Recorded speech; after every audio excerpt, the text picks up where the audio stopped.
Halo teman-teman, kembali lagi dengan aku M. Saiful Umam. Kali ini aku akan membahas tentang gimana caranya mengatasi perang harga di marketplace. Jadi kalau misalnya teman-teman jualan di marketplace itu kan biasanya atau kebanyakan ya teman-teman biasanya sulit banget bersaing karena itu tadi mereka melakukan perang harga gitu kan. Ada yang kita jualan produk nih, harganya katakanlah dari supplier tuh harganya 10.000, kita jualnya 11.000.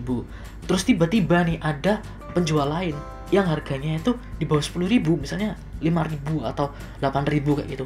Lah kita jualnya gimana? Kayak gitu. Atau banyak sekali teman-teman yang misalnya udah lama nih jualan, udah rame nih, misalnya jualan dengan harga 50.000 udah rame nih. Tiba-tiba muncul nih produk KW atau produk kompetitor, misalnya teman-teman produksi sendiri atau teman-teman beli di supplier original, tiba-tiba ada produk KW nih muncul yang mirip banget, terus harganya itu di bawah kita, misalnya 30.000 atau 40.000, terus kita langsung sepi, kita langsung drop kayak gitu. Nah, gimana sih caranya kita mengatasi perang harga agar jangan sampai terjadi perang harga atau kita ikut-ikutan perang harga, apalagi buat teman-teman yang mungkin jualan produk-produk yang mirip dengan produk-produk impor. Biasanya kan kayak gitu, kita jualan produk, tiba-tiba ada produk impor nih yang murah-murah datang menyerbu serat. Bahkan ada yang beberapa produk atau beberapa jenis produk yang mereka itu memang sengaja untuk memurahkan barangnya, untuk mematikan pasar, untuk mematikan penjual-penjual seperti kita. Memang tujuannya misalnya langsung di boom produk-produk murah, sehingga kita pengusaha-pengusaha yang jualan dengan produk yang harga standar atau harga normal itu akan langsung hilang gitu, karena ya akan langsung bangkrut karena itu tadi nggak bisa bersaing atau nggak bisa mengikuti perang harga. Nah, buat pebisnis atau yang jualan di marketplace, gimana caranya kita biar kita itu nggak ikut-ikutan perang harga? Kalau mau laku itu ya jual dengan harga mahal, jangan jual dengan harga murah kayak gitu. Itu mungkin masih belum banyak orang yang tahu atau belum banyak orang yang mengerti gimana caranya. Nah, aku akan share di video ini cara untuk mengatasi perang harga. Yang pertama adalah teman-teman perlu pahami bahwa harga itu bukan satu-satunya prioritas customer. Oke, pahami itu dulu. Pahami konsep itu dulu. Jadi kalau misalnya kita pengen ikut-ikutan perang harga, misal ada produk yang mirip dengan kita atau sama dengan kita di marketplace dan produk itu jauh lebih murah dari kita, jangan kita turunin harganya, jangan. Oke, jangan. Dan pahami bahwa customer itu membeli tidak hanya karena harga. Oke, customer itu mau membeli, ada beberapa customer itu yang mau membeli dengan harga mahal sekalipun, asal kualitasnya bagus, asal itu tadi barangnya itu berkualitas, barangnya itu awet. Ada segmen-segmen customer yang seperti itu. Memang kebanyakan orang-orang belinya di harga yang murah kayak gitu. Dan pahami bahwa harga murah itu tidak tidak selalu bagus. Karena ada beberapa produk atau beberapa pengalamanku di marketplace waktu jualan produk murah itu justru oke, kita dapat penjualan, tapi di next penjualannya kita harus bersusah payah. Kenapa? Karena reviewnya jelek. Karena waktu jualan produk murah itu kan produknya nggak berkualitas, produknya produk yang gampang rusak lah, sehingga reviewnya jelek atau produknya ada cacatnya. Misalnya ada yang sobek, ada yang rusak, ada yang ada bagian yang copot kayak gitu, ada yang poin-poin yang rusak kayak gitu. Nah, itu akan menurunkan reviewnya. Jadi mereka akan review bintang 1, komplain dan sebagainya itu banyak. Ya oke, penjualannya banyak karena harganya murah, tapi returnya juga banyak, komplainnya juga banyak, bintang 1-nya juga banyak, sehingga untuk kedepannya itu akan sangat sulit. Oke, penjualan kita banyak, tapi kita nggak bisa itu tadi, nggak bisa jual di nextnya. Misalnya katakan ada produk yang lebih mahal dikit tapi produknya lebih bagus, ya kita kalah kayak gitu. Jadi perang harga itu bukan satu-satunya. Harga itu bukan satu-satunya. Kalau misalnya memang harga kita di bawah, tapi kalau reviewnya kita jelek, tapi ada produk dengan harga yang di atas kita sedikit tapi reviewnya bagus, customer akan milih produk itu. Jadi bukan masalah harganya, harga itu bukan satu-satunya gitu. Oke, mindsetnya dibenerin itu dulu ya. Dan nomor 2, teman-teman juga harus tahu, seperti yang sudah aku singgung di sebelumnya, bahwa kita itu jualan itu ke target market yang tertentu. Kalau nggak mau perang harga, ya kalau nggak mau perang harga, kita jual produk itu ke target market tertentu.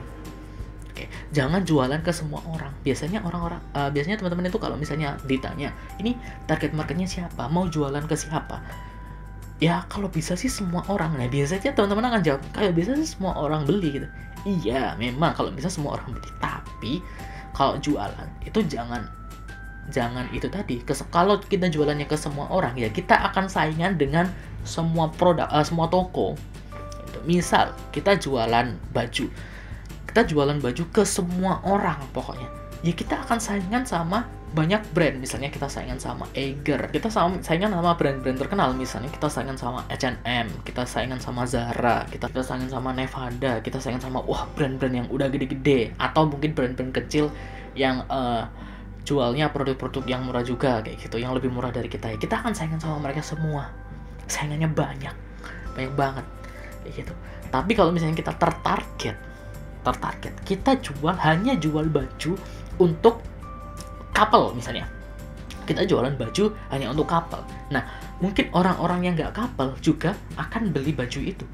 Kalau misalnya desainnya bagus, tapi kita fokusnya itu ke couple. Nah, sedangkan mungkin brand-brand yang sudah terkenal atau brand-brand yang besar-besar atau toko-toko yang besar itu nggak fokus hanya di couple. Nah, kita nih satu-satunya brand kaos katakanlah yang fokus di couple. Ya gitu. Dan saingan kita akan sedikit. Itu yang membuat kita bisa menang even harga kita tinggi. Ya gitu. Atau misalnya kita hanya target orang-orang atau fans Avenger. Misalnya kita target fansnya Avenger atau Star Wars atau film-film apa gitu ya.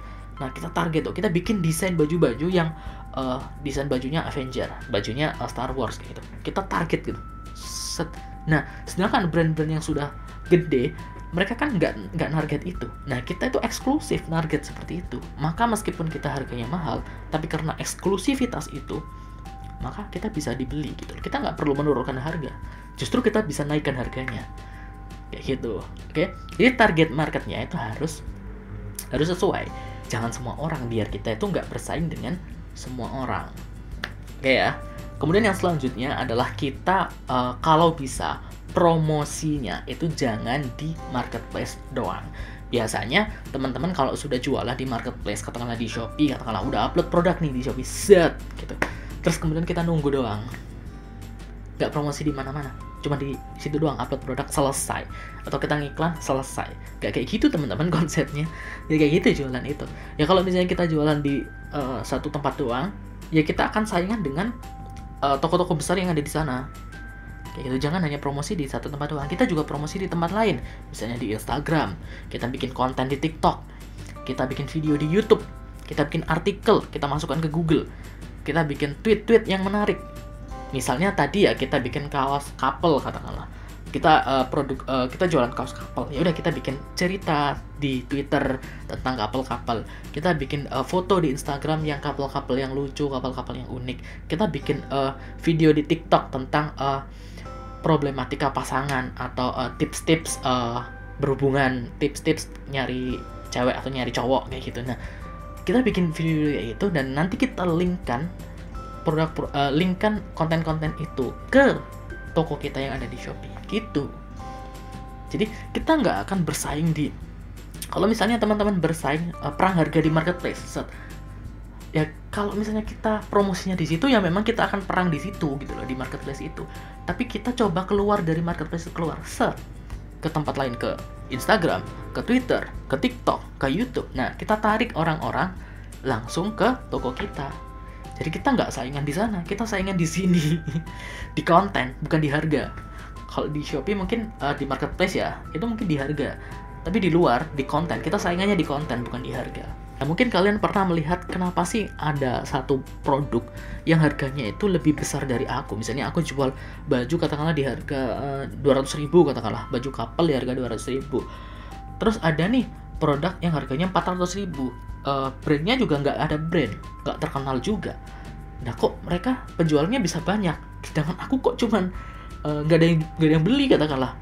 dia penjualannya atau pembeliannya itu banyak, kok aku nggak ada yang beli padahal harganya lebih murah aku. Mungkin kalian pernah ngerasa seperti itu. Nah, mungkin orang itu atau brand itu mempromosikan di luar marketplace. Dan mungkin mereka itu promosinya dengan cara yang selanjutnya, cara mengatasi perang harga di marketplace yang selanjutnya adalah dengan iklan, kalau yang berbayar. Jadi mereka mengiklan, entah iklan di marketplace-nya, entah iklan di YouTube, Google, entah iklan di Facebook, Instagram, di TikTok, dimanapun mereka yaitu tadi iklan untuk menaikkan viewers, untuk menaikkan view. Nah, kalau view-nya udah naik, maka kemungkinan terjadinya pembelian akan semakin besar.